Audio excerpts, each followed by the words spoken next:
mois de septembre, dans le secret de sa chambre, j'étais l'amant de Julia Boddington.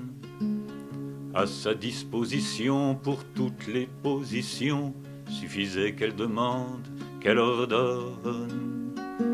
Dans ses draps enflammés, j'ai vu les yeux fermés, tour à tour les rives de l'Amazone, les volcans de Bali, les chevaux de Marly, les jardins suspendus de Babylone.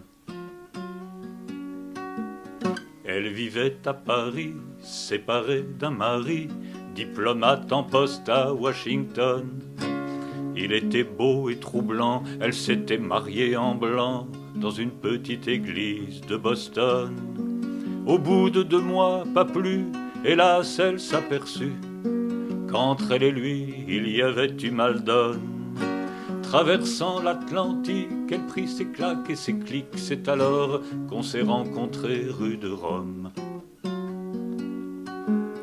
Avant de se marier, elle avait étudié la philosophie à la Sorbonne.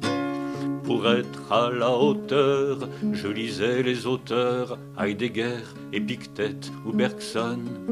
Je gardais comme munition 2 ou 3 citations que je lui sortais pour que ça l'impressionne. Puis quand j'étais à court d'arguments de discours, je l'embrassais jusqu'à ce qu'elle s'époumonne.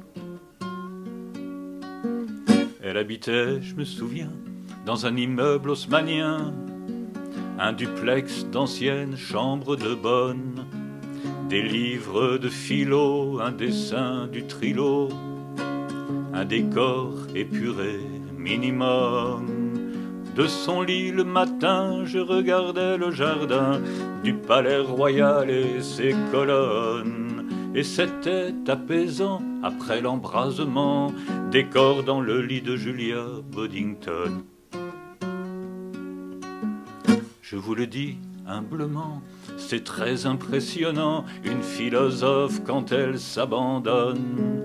Pensait-elle dans nos draps à Kant ou Spinoza, ou juste au plaisir que l'amour donne? Qu'importe au bout du compte, c'est le résultat qui compte. Ne croyez pas que je fanfaronne. Mais le voisin du dessous, sans doute un peu jaloux de ses cris, voulait que je la bâillonne. Je lui ai répondu, monsieur, en citant Montesquieu, la liberté jamais ne s'emprisonne. Mais pendant que je disais ça, elle m'a quitté, fit ça, elle m'a largué, Julia Boddington. Maintenant j'ai plus le moral, près du palais royal, je tourne en rond, j'ai le cœur qui frissonne.